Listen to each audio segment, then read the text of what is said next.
Right. So, good afternoon, everybody. Thank you so much for joining in on yet another day of India's largest virtual science festival. India Science Month Online, or ISMO 2021, is a month long celebration of science and technology, and we're here to make the voice of science accessible to everybody. This festival is themed around space, healthcare, robotics, and we also have a lot of sessions designed around general science and science communication. In our attempts at making science more accessible and inclusive for all, we have organized talks, panel discussions, demonstrations, and workshops, everything free to attend, for we truly want all of you to experience science to the fullest. All you need is an internet connection, and this festival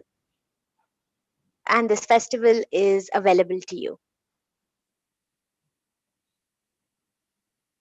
I'm sorry, I think my internet is slightly giving slight problems.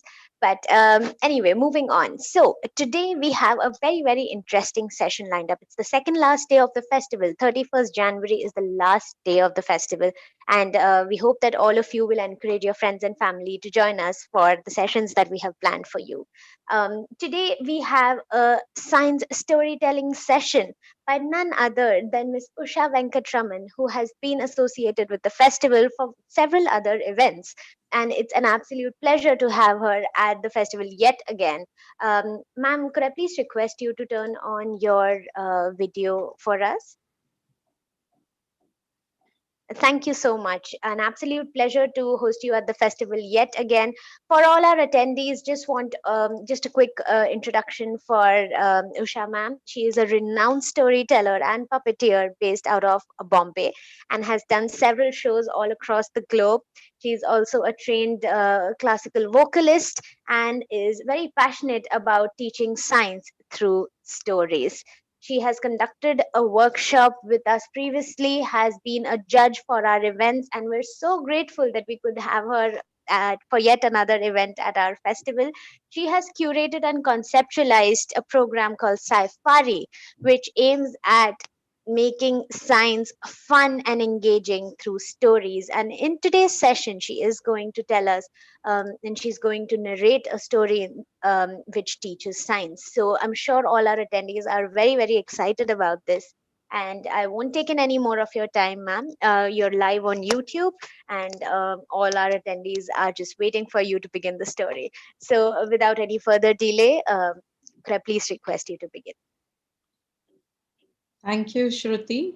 It's wonderful to be back here yet again for another science storytelling session, albeit virtually.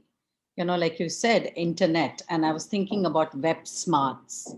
So maybe if I have time, I'll talk about internet safety. So thank you again for tuning in and listening to science storytelling.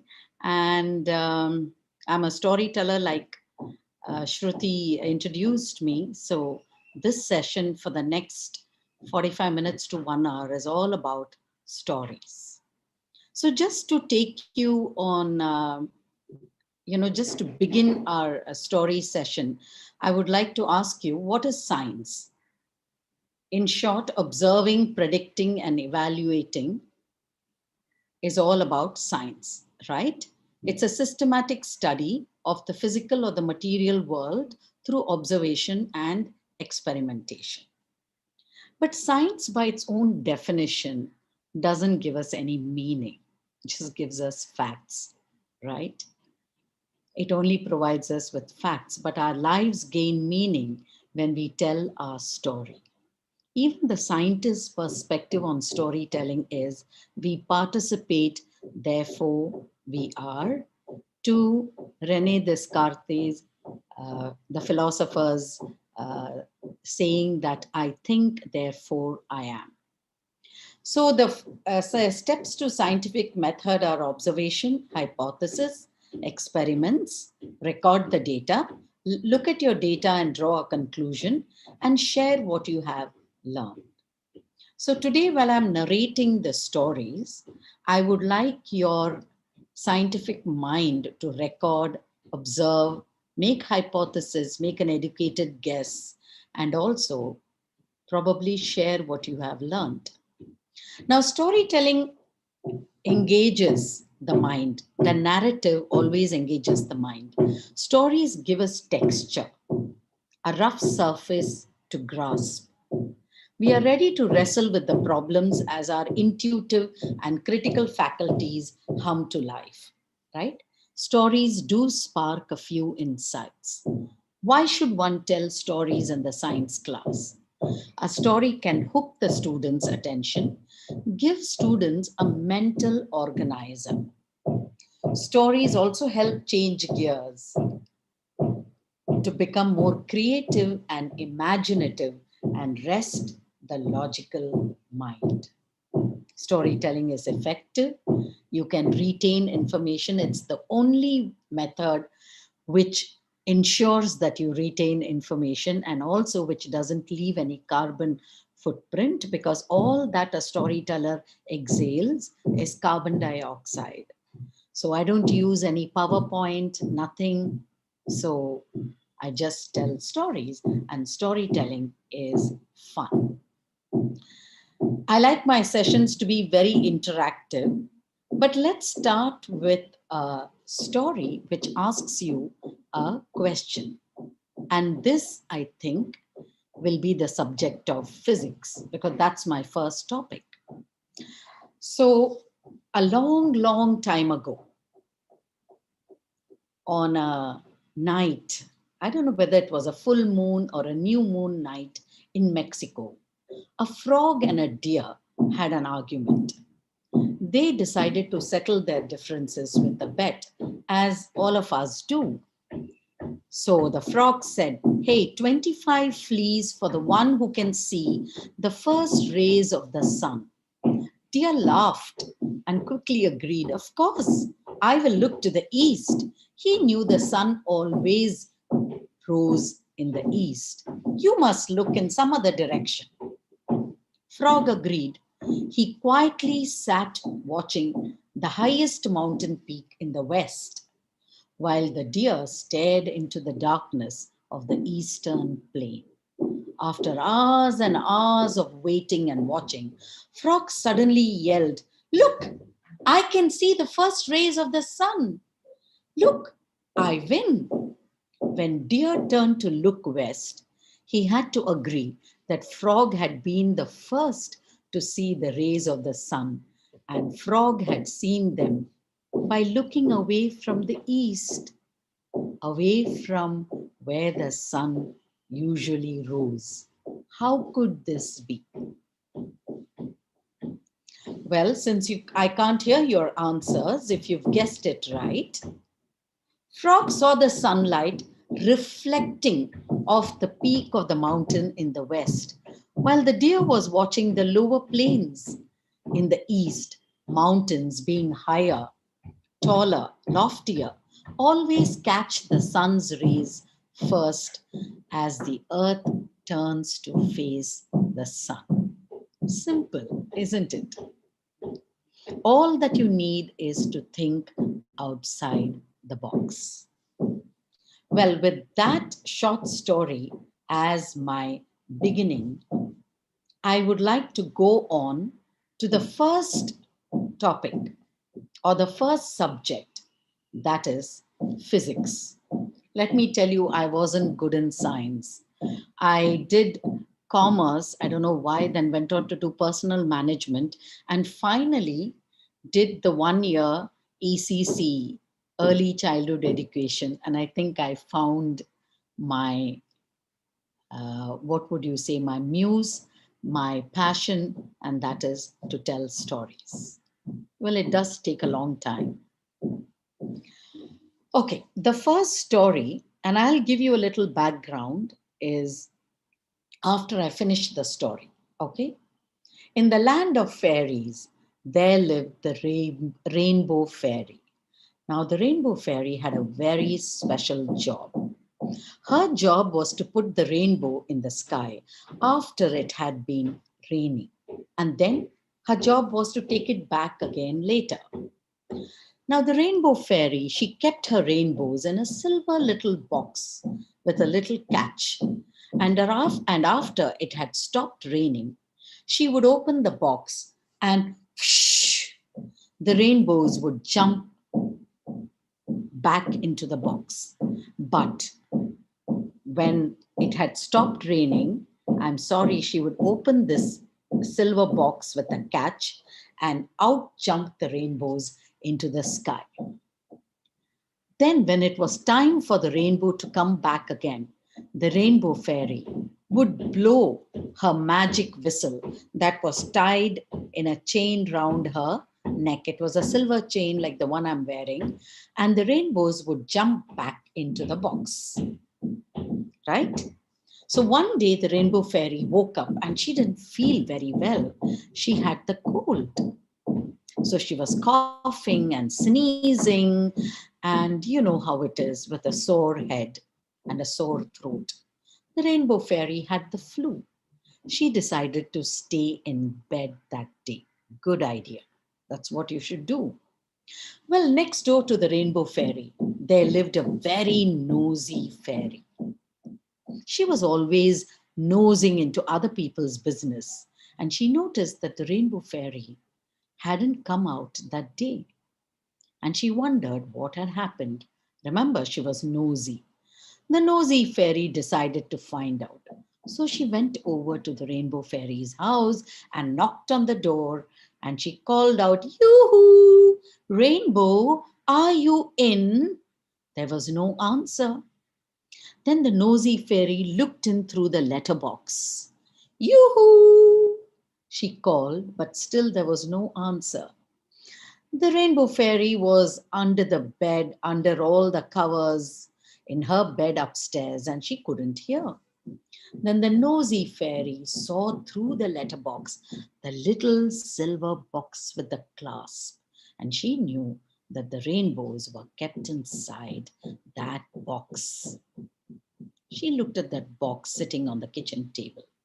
Now, the nosy fairy had always wondered what the rainbows looked like when they were inside the box. Were they all folded up hundreds of times, or shrunk down to mini rainbows, or all smooshed up like plasticine? This was her chance to find out. She opened the door and quietly went in. In the fairyland where Rainbow Fairy lived and Nosy lived, no one locked their doors. The doors were always kept open. So quickly, Nosy opened the door and went inside, and she went and picked up the little silver box and opened it to take a little peek.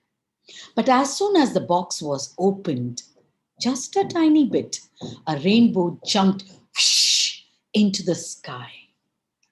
And because it hadn't been raining, Nosy knew that she was in trouble if anyone found out. So she tried everything to get the rainbow back into the box. She called out to it, get back, come inside. Don't come in, come in." But do you think the rainbow heard her? No, she screamed, she begged, she cried, but nothing worked because she didn't have the magic whistle. Eventually, Nosy gave up and she went back to her own house to hide. Well, in the royal palace up on the hill, the Queen of Fairies saw the rainbow in the sky. "What's the matter with Rainbow Fairy? It hasn't been raining today, and there's a rainbow in the sky." The Queen of Fairies was concerned and she decided to find out. So she went down to Rainbow Fairy's house and knocked on the door, but she didn't get an answer. She opened the door and she called out, "Rainbow, hello, hello." And then she heard a croaky little voice coming from upstairs, from the bedroom. So the Queen of Fairies went upstairs and found the Rainbow Fairy in her bed. "What's going on? Why have you put the rainbow in the sky when it hasn't been raining?" "Oh, I didn't put the rainbow in the sky," said Rainbow Fairy in a hoarse voice. "Well, there's one now. Look outside the window." And Rainbow turned and saw, and she did see a rainbow up in the sky. Well, she immediately took out that silver chain of hers and took out the whistle and blew into it, and the rainbow jumped back into the box, and Rainbow Fairy closed the box and fastened the catch. Well, the Queen of Fairies soon worked out what had happened. She was pretty astute, clever, and she went next door to the nosy fairy's house and knocked on her door and said, Nosy, Nosy did open the door with a very sheepish, sorry look on her face. Did you put that rainbow in the sky? Asked the Queen of Fairies. Yes, said Nosy Fairy. I only wanted to see how they looked like. I couldn't help it. I couldn't get it back into the box. Oh, I'm so sorry. Well, said the Queen of Fairies, that was a very naughty thing to do. And I'm going to have to punish you, Nosy. But your punishment will suit you very well, as you would every night look under the pillow. I'm going to give you a job. Your job is to, you have to fly out every night around the world and look under the pillow of every child. And if you find a tooth there, you must leave some money and bring that tooth back to me. Well, this is a true story of how the tooth fairy got her job. Well, the science element in this story, as you have guessed, and I'm just going to state it, is how are rainbows formed? Rainbows are formed when the light shines through water, like when the sun shines through the rain. The light is bent and reflected, like a reflection in a mirror, and this causes all of the amazing colors that you see. The Indradhanush. The colors are red, orange, yellow, green, blue, indigo, and violet. So, this is a story which not only talks about reflection, refraction, dispersion, but also on the topic of reflection if you want to go deeper into it. So, how can one explore? You can explore with mirrors in the classroom. You can make the children look at their reflection. You can also hold letters and then see what happens. You read the letters backwards. So you also learn about reflection symmetry. Then you can also explore, further investigate, and also talk about shadows. When something blocks the light, shadows are formed. Light travels in a straight line, so you talk about shadows and can also use shadow puppetry. So, art is also involved in this story. Today, it's not STEM education, nor is it STEAM. When art was introduced, today it is called STREAM, where reading. So there is vocabulary building as well when you tell a story that gives you a portal, a window into the scientific concept. Well, I hope you enjoyed that story about reflection and rainbows. Well, I was never good in chemistry. I don't know, how are you in chemistry? Like I said, I'm not a science student. But the story that I'm going to tell you explores science that is directly linked to this story, which is the use of materials, right? So I encourage you to question, explore, as well as, you know, think about the people who come in the story. How does the materials changes shapes? How can materials melt? How can, when you heat, what happens, right? So what happens when you cook something, right? That is what this story is all about. Well, once upon a time, like all the stories begin, a long, long time ago, in the faraway land of Russia, there lived a little old man and a little old woman. One day, the old man turned to his wife and said, My dear, I'd like something to eat. Perhaps a bun? Mm-hmm. Well, said the little old woman, and she said, we have no flour at home. I would love to fix you a bun, but there's nothing at home. Nonsense, said the little old man. Take your feather brush. Why don't you scrape the sides of the flour bin and sweep the floor of the flour bin? And I'm sure you will find enough flour to fix me a bun. Well, women had no choice in those days, and that's what she did. And she found enough flour to fix one bun.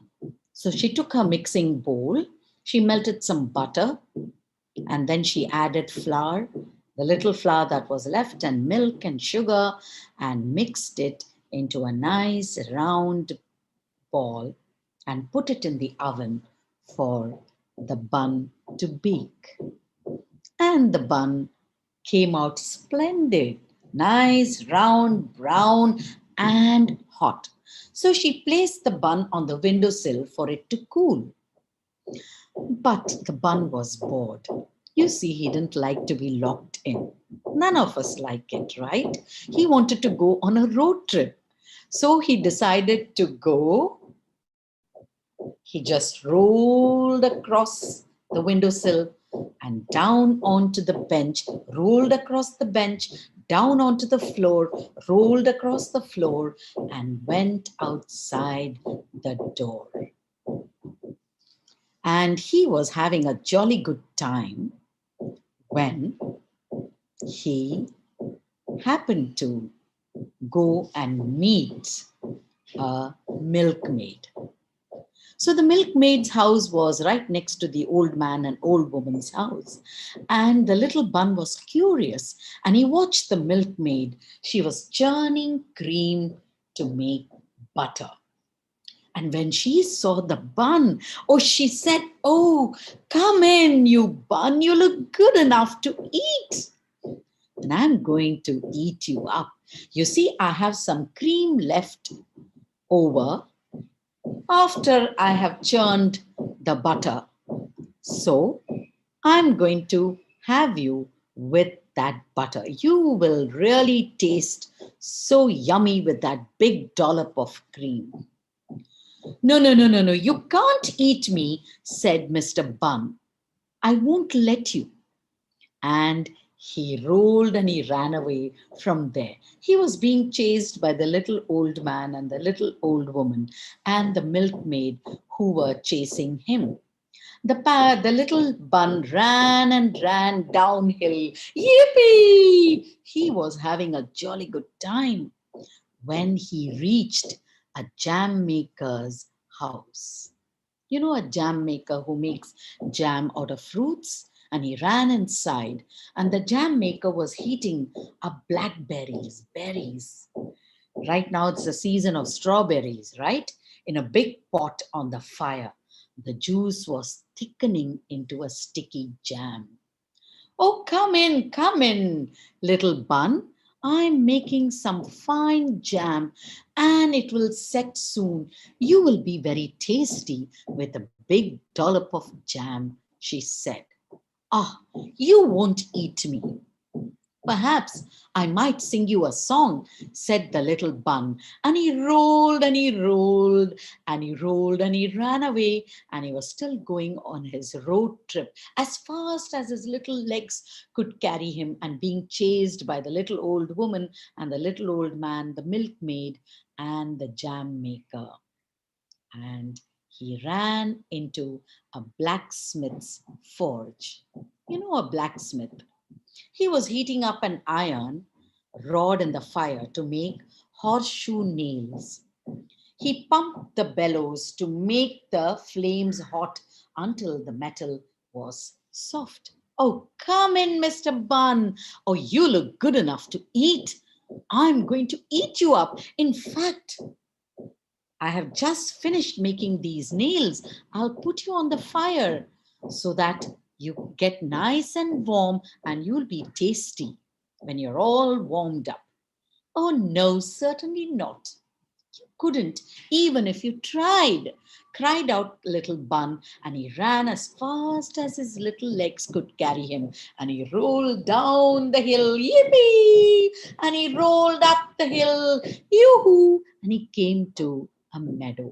Remember, he was being chased by the little old man, the little old woman, the milkmaid, the jam maker, and now the blacksmith.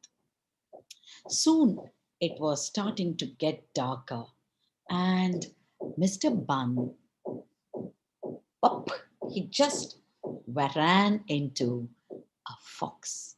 Now, he was a sly old fox, a cunning fox, who was smart.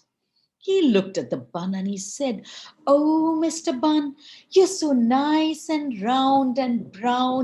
Oh, you're the best bun amongst buns." Ah, thought the bun, at last here is somebody who recognizes true talent when he sees it. "Let me sing you a song," said Mr. Bun. And the fox said, "Bring it on, I'm all ears. But you see, I'm a little hard of hearing." But Mr. Bun stood away from the fox, and he was about to start singing, "Mr.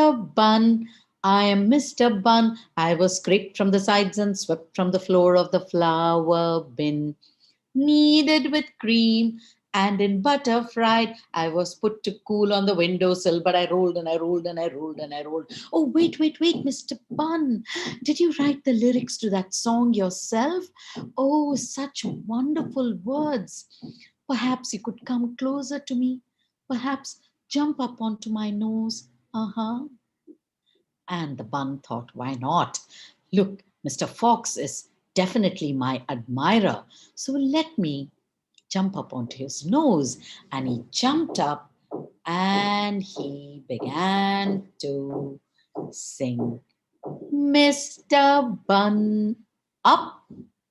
Well, Mr. Bun never did finish his song, but Mr. Fox finished Mr. Bun. And that's the end of the story of Mr. Bun, all the way from Russia. Now, in this story, this is actually the life and death of this Mr. Bun who's being chased, right? And he also meets the different objects that are changing from one state to another, right? When he's being cooked, also he's been mixed with butter and then cream and then mixed and sugar and maybe some water and then put in the bun. So from a semi-solid state, he becomes a solid, right? And then the butter churning, jam setting, nail making. In each case, you will see that the material is changing shape, right? And the science that one can directly link to this story is some materials can be squashed, twisted, or bent. Some materials melt when heated and then solidify when they are cooled. Some materials change permanently when they are heated, and some materials change in other ways. Example, churning. So, this is another window into a basic chemistry lesson, which is all about materials, compounds, and the changing the state. Right? Like I said, a story offers a window, a portal into the scientific concept. Now, I don't know how well we are doing for time. Could you tell me, do we have half an hour more? Yes, ma'am. We're good. We have half an hour more. Okay, fine. So I'm going to another favorite story of mine, jumping here. This is about math. I was never good in math. And this is a tough one, but I'm not going to get into all the permutations and combinations in this story. And this is a story about probability. So I hope you know what is probability. Some of you already know what is probability. Probability is defined as a practice of quantifying uncertainty, right? Probability is the math of sophisticated counting. It is expressed as the ratio of the number of likely outcome divided by the total number of outcome possible. Let's say it is a game of odds. Math is all about insights and arguments. Okay? Now, let me plunge into the story, which is about King Vikram. Now, this story is about a king who was as virtuous as he was wise, as strong as he was handsome. He was merciless, ruthless, and powerful while protecting the poor, the infirm, and the old. He was compassionate and caring while dispensing justice. Among scholars and wise men, he was humble, and among children, he was playful.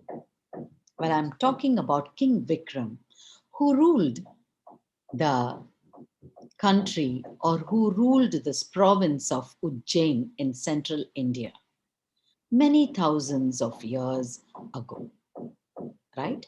And here King Vikram solves an unfathomable riddle, a game of odds. He was the legendary king who ruled, like I said, the kingdom of Ujjain in central India. Not only was King Vikram known for his intellect, wisdom, and wit, but everybody praised him as well because he had clarity of thought and he was very intelligent. But in the neighboring kingdom, there lived another queen. Her name was Neelam, and she was jealous of King Vikram. Well, she thought she was also very intelligent, clever, wise, and she always was jealous that everyone praised King Vikram. Unlike her, they never praised her. So she plotted and schemed. So she wanted to show King Vikram in a poor light. So one day, she decided to have a royal feast. She invited all the kings and queens and prince and princesses from the neighboring kingdom to come to her kingdom as she was having a royal feast for King Vikram. King Vikram was the chief guest, of course, and Queen Neelam rubbed her hands in glee because she was up to mischief. She wanted to show King Vikram in poor light. So the day dawned. King Vikram arrived on his famous horse. He alighted, and as he was the guest of honor, he was given the requisite honor that kings receive, and he was taken to the royal banquet hall. And all the other kings and queens and prince and princesses from the nearby kingdom were all seated at the royal table. And this is when Queen Neelam turned to King Vikram. But before that, let me describe the feast, the food. They were mouth watering. I'm hungry, actually. I'm into the keto diet right now. So I'm thinking of hot samosas. Oh, delicious gulab jamuns and batat vadas because these are my favorite food. Well, it was a royal feast was being cooked. And as the manservants and others in the kingdom were, setting the plates and bringing in the food, Queen Neelam clapped her hands and said, "Your Majesty, King Vikram, and to all our invited guests, well, King Vikram is going to show us today as to how clever and intelligent he is."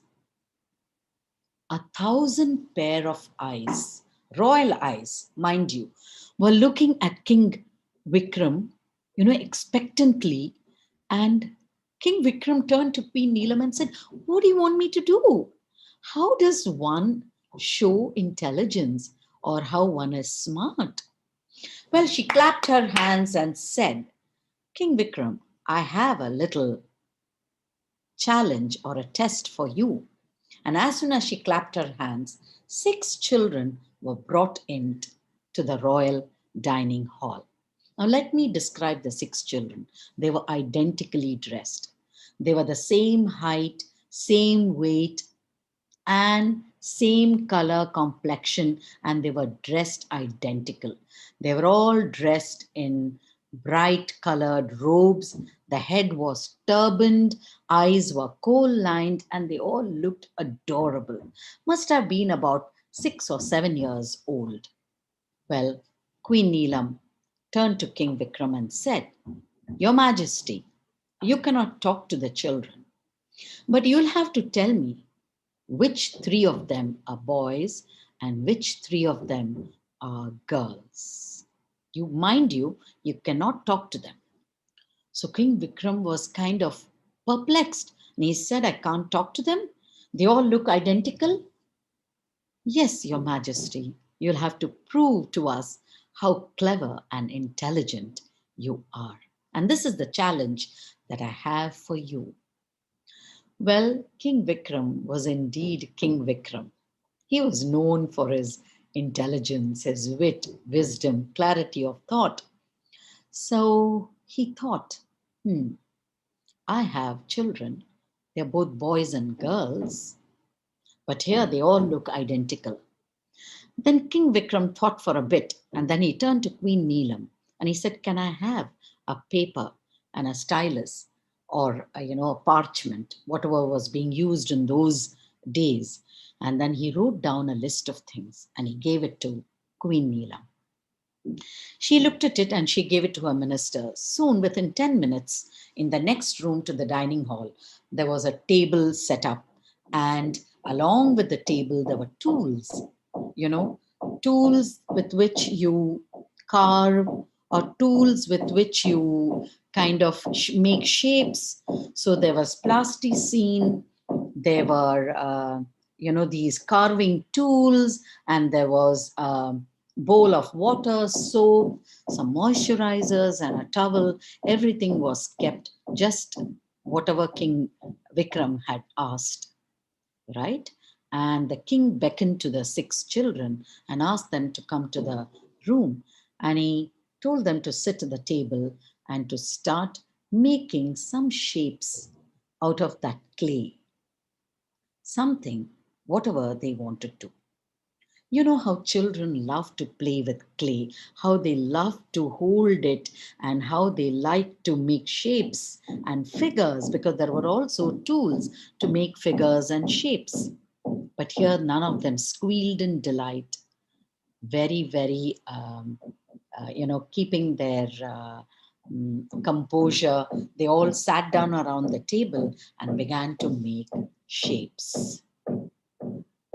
Well, they were molding, punching, squelching, not a bit of laughter, nothing, nothing. And after some time, they had finished making their shapes. They'd made some beautiful things, animals, birds, and some wonderful jewelry and stuff. And then they all went and washed up their hands. And then they lined up before the king. And the king came and examined all the things that were shaped and lying on the table. And he looked at the children and he turned to the queen and he said, 1, 2, 3, these are girls, and 1, 2, 3, these are boys. And Queen Neelam knew who were the boys and the girls, and her jaw dropped. "How did you know?" "Well, you should know. You have boys and girls," said King Vikram. But Queen Neelam was puzzled. She ran after King Vikram because King Vikram had finished his lunch and he wanted to get back to Ujjain.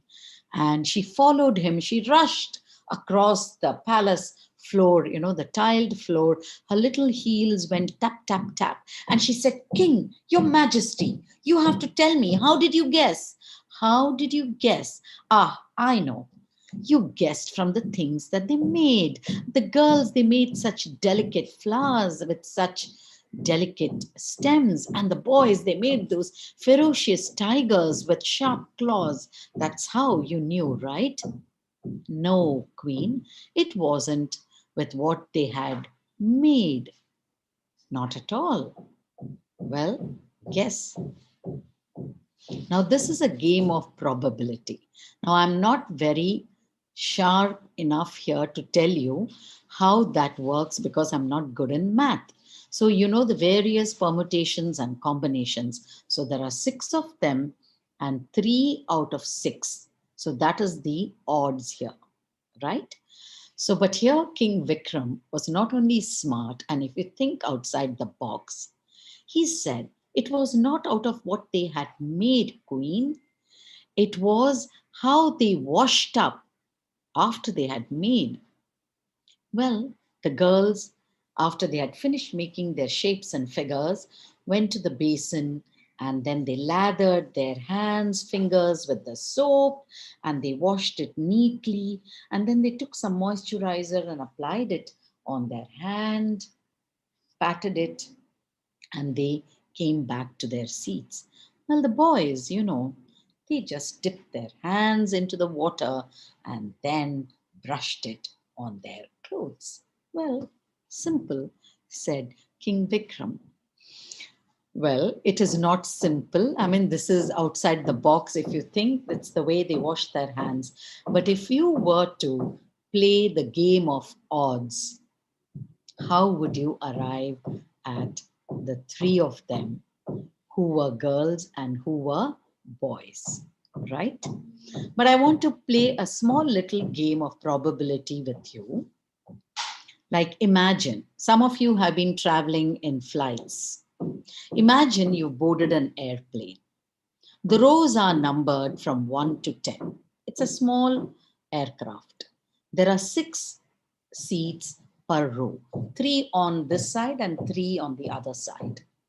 Seats are labeled A through F. Now, my first question is how many seats are there in the plane? Simple. 10 rows, six seats in each row, so you get 60 seats. What are your chances of sitting in row number 7?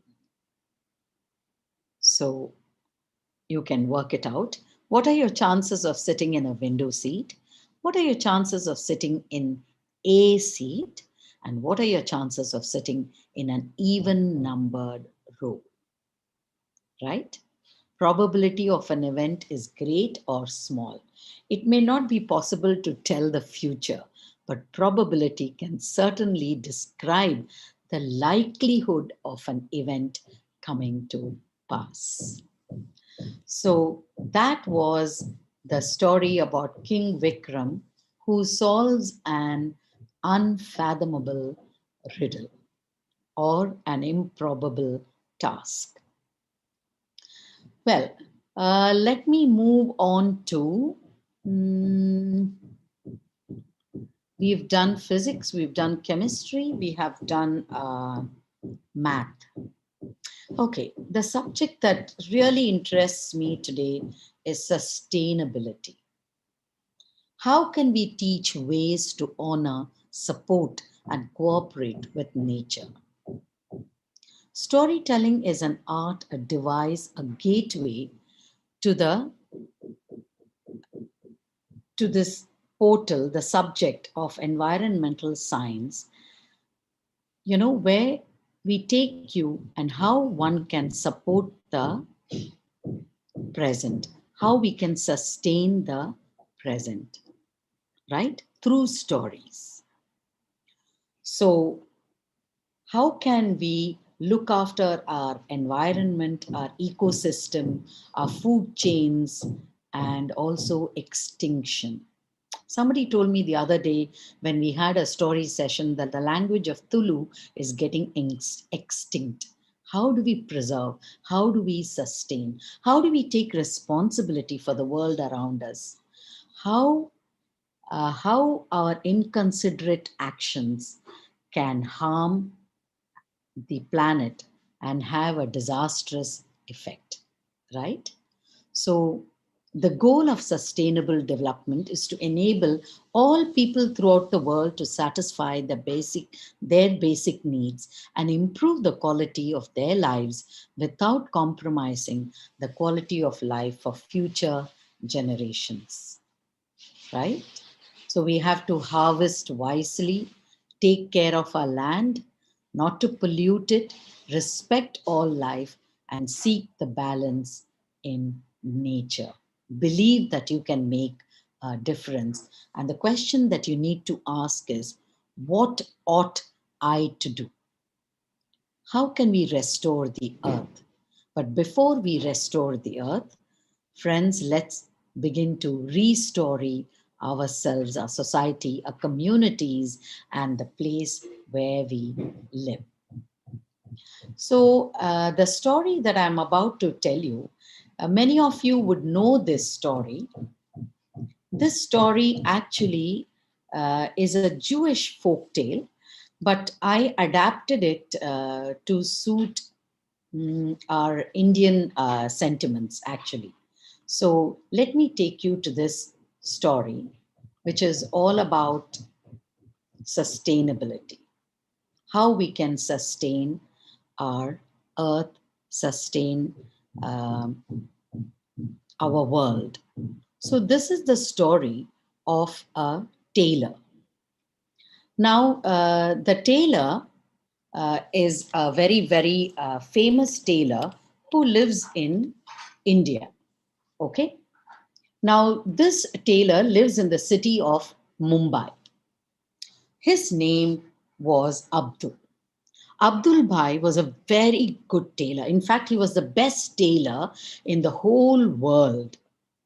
He made clothes for the movie stars in Mumbai, rock stars, and even for superheroes. Abdul's fabrics were the finest, the softest, and the most durable to be found in the entire city of Mumbai. Yet he himself wore rags. You know, his shirts had holes in the cuffs, his jacket had holes in the elbow, and the pants had holes in the seat. He was indeed a bad advertisement for a shop. And his mother, Hamida Begum, would say, "Oh, Abdul Mia, look at yourself. You need to get better clothes. Why don't you make yourself a fresh pair of kurta and pajama? You know, Eid is coming." But it fell on deaf ears. Abdul's wife, Hasina, begged, "Please, Abdul, make yourself a suit of clothes that will show people how finely you sew." His son Abbas said, please, Abba, don't embarrass us." But it fell all on deaf ears. Abdul said, "I'll make myself new clothes when I find the right fabric that suits me." And that was that. Abdul would describe the fabric. He would say it will be all colors of the rainbow, strong as iron and light as feather, warm as wool and cool as cotton. "But Eid is only a few days away, Abdul," said his wife Hasina. "Everyone wears new clothes for Eid." His family cried in despair, but it was no use. Abdul was stubborn and was waiting for the perfect fabric to arrive. Abdul was busy stitching buttons, ironing clothes, and Abbas was busy putting them into brown bags, paper bags, because he had to deliver the new clothes for Eid. And suddenly, just a day before Eid, a bolt of fabric was delivered to Abdul's shop that was all the colors of the rainbow, strong as iron and light as feather, warm as wool and cool as cotton. "That's it," said Abdul. "Ah, I found the perfect cloth. Now I'll make myself a coat that goes from the tip of my chin to the tips of my toes." And he got out his scissors and he began to cut. Then he got out a sewing machine and he began to sew. And then he finished off with a needle and thread. Psst, psst, psst. Abdul had made himself a beautiful coat. It went from the tip of his chin to the tips of his toes. He put it on immediately, and he liked it so much that he wore it here, there, and everywhere. And of course, he wore it on Eid. Hamida Begum, his mother, Hasina, his wife, and Abbas, his son, they were very happy. Abdul loved his coat so much that he wore it all over the place till it was ragged and worn out. He was happy that he had worn it till it was worn out. He took it off and looked at it. Remember, he was a tailor. And he looked at it long enough and he said, "Ah, there is enough good fabric for me to make myself a jacket," he said. You know the story. So he got out his scissors and he went snip, snip, snip.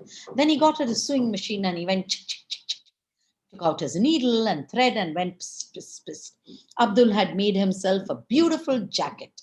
He wore it here, there, and everywhere till it was worn out. He took off the jacket, looked at it, and he said, "Ah, there is enough material for me, good enough to make for myself a vest, a half sleeveless jacket."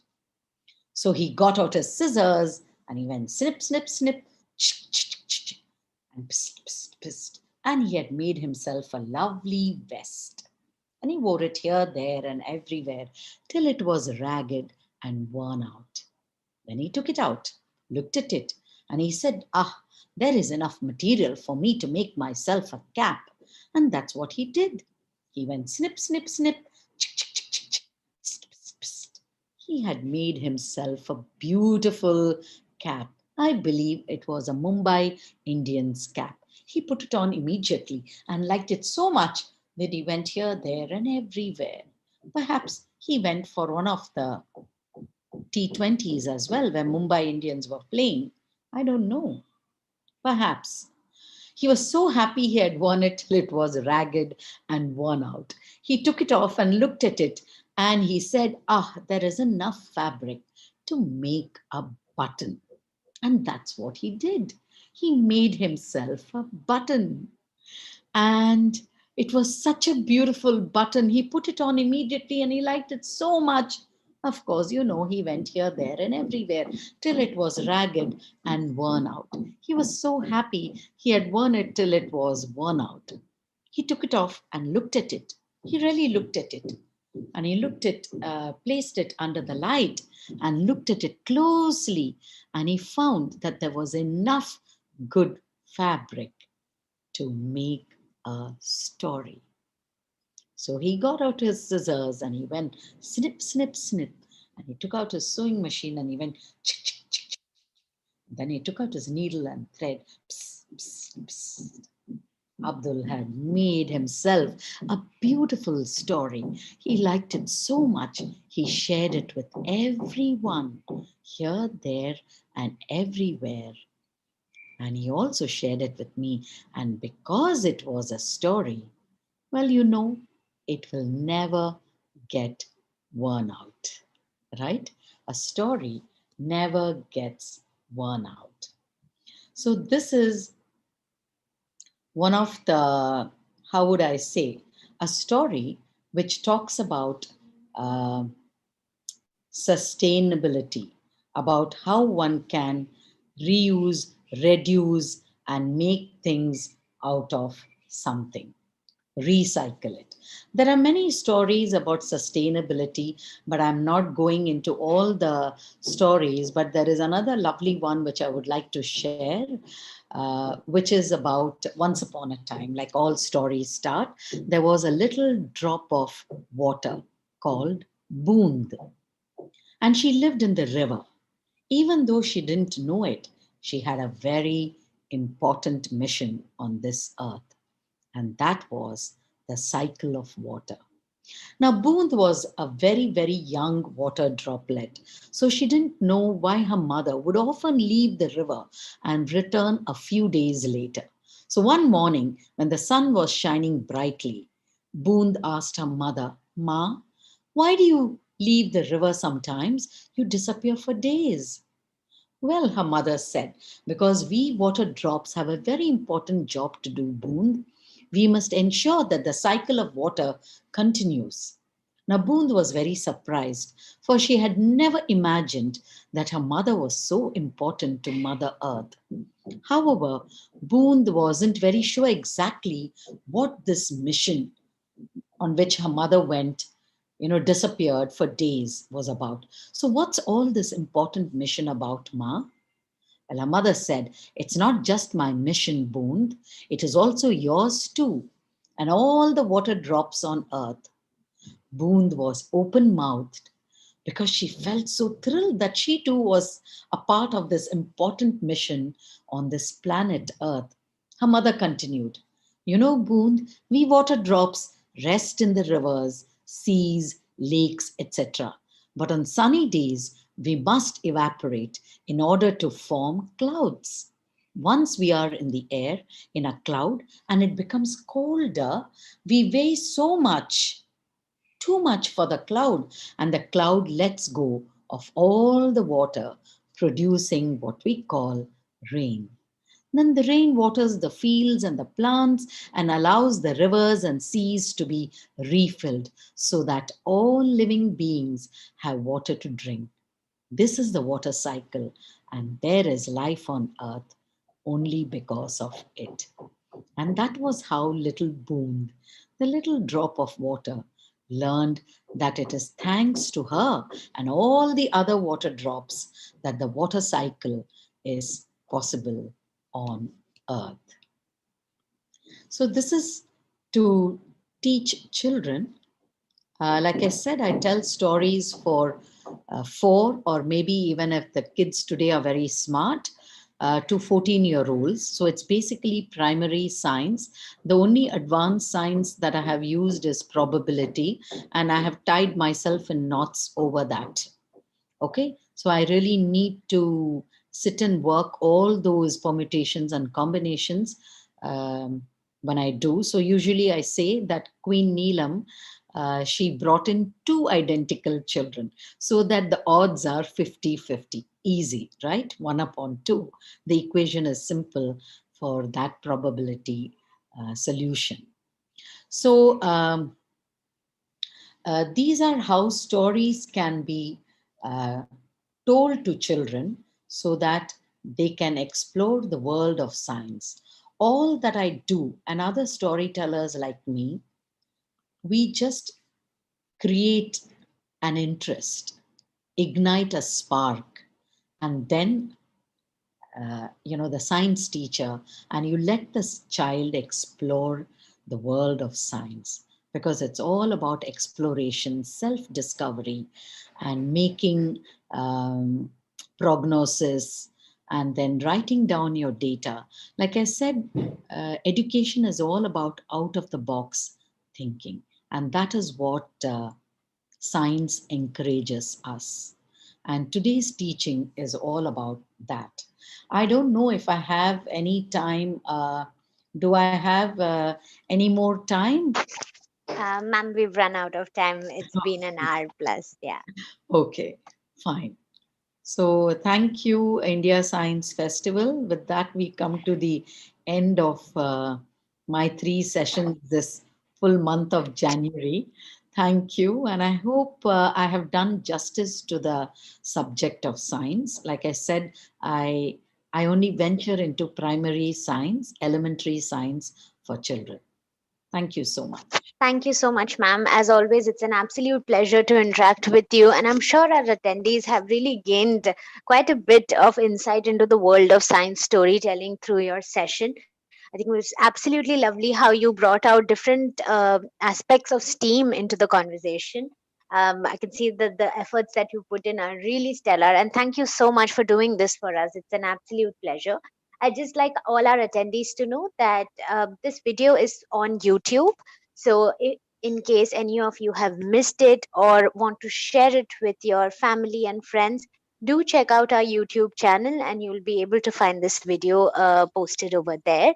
And please do check out Usha Venkatraman's website, and she's very active active on social media handles. She has a Facebook page and is has, I think, Safari is on Instagram too, if I'm not Yes, mistaken. Yeah. Safari has STEM Tales as well as Safari. There's a page on Facebook, though I'm not very active on social media, but then we do post and we did have a Safari festival in 2019. And Yeah. hopefully Yeah. we will have one this year. Hopefully. Absolutely. Looking forward to hosting you at the festival again. Looking forward to Safari. And here's hoping that, more students, more children get excited about the world of science when they get a peek through stories.